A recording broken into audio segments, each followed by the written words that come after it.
You are watching CycleCruza's all-in-one motorcycle channel. Subscribe today. Although I love sport bikes, my biggest pet peeve is having to maintain that damn chain every 300 to 500 miles. I absolutely hate cleaning and lubing that chain so often. It sucks. But you know what? You have to do it because you don't want to have a rusty chain and have to replace the chain and sprockets often. And you don't want your bike, running bad and getting bad fuel efficiency. So you have to do it, and it sucks. Absolutely hate buying those cans of lube and chain cleaner, which are hard to come by around where I live, and it's like $6 or $7 a can when you do find them, and it sucks. And now that I have two sport bikes, I have to do it on two bikes.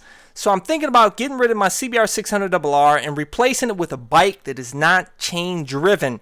In this video, I'm going to compare and contrast the difference between a chain driven motorcycle versus a belt and shaft driven motorcycle. And I'm going to give some examples, and I want to hear your thoughts as well.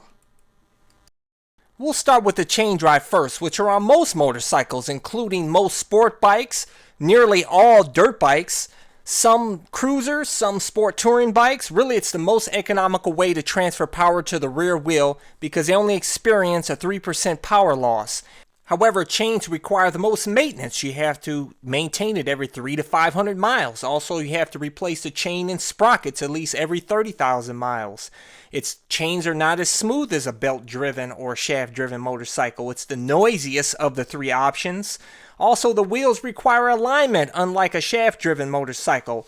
And also, it can pose a safety risk if the chain chews up a sprocket, resulting in a rear tire lockup, which can set you up for a real fucked up day.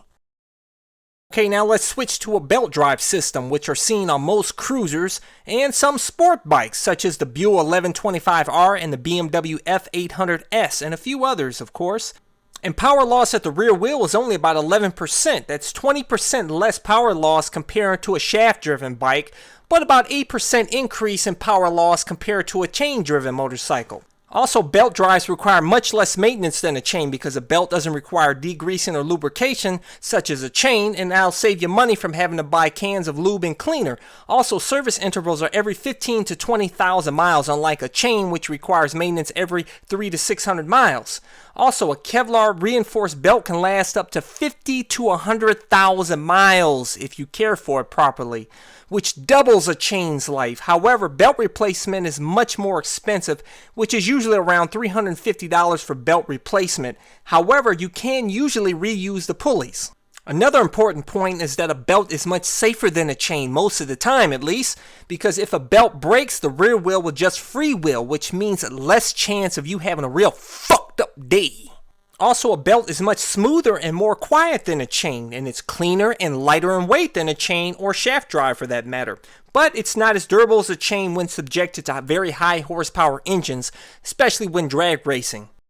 Okay, last but not least, the shaft drive, which can be seen on cruisers such as the Suzuki Boulevard M109R and some sport touring bikes such as the Honda VFR 1200 and the BMW K1300S, and on a rare sport bike such as the older Moto Guzzi V11.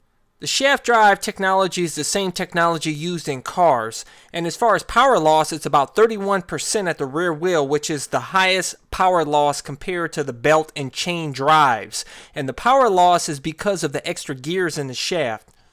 As far as maintenance is concerned, it has the least amount of required maintenance compared to chain and belt drives. Only the shaft drive reservoir fluid needs to be replaced every time there's an oil change. However, if there is any damage at all, it's very expensive to replace the shaft drive, but as long as you take care of it, a shaft drive can last forever. Another benefit of a shaft drive is no wheel alignment is needed. Also, it runs quiet and clean, even cleaner than a belt or chain drive. As far as cons, the shaft drive is heavy, and suspension quality suffers because of unsprung weight that the rear shock has to control. Also, the back tire can lock up if there is a problem, but that is pretty rare compared to a chain. And another con, the shaft drive creates torque rise by the rear wheel extending when power is applied. The only non-chain motorcycle that I got a chance to ride was this Harley-Davidson Breakout, which is belt-driven. This bike rode pretty smooth, but it lacked power.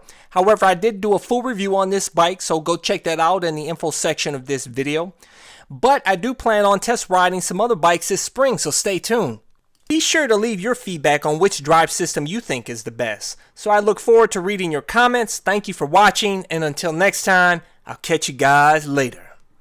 Welcome to CycleCruza's Click to Go links. Just click on the pictures below to go to my recommended videos and my social media sites. Also, don't forget to visit my blog and store at CycleCruza.com. If you have any trouble clicking on these links, they are also provided in the info section of this video. Thank you, and subscribe today. Guys, check out my new channel where I talk about anything and everything, not just motorcycle related. CycleCruza MotoVlog.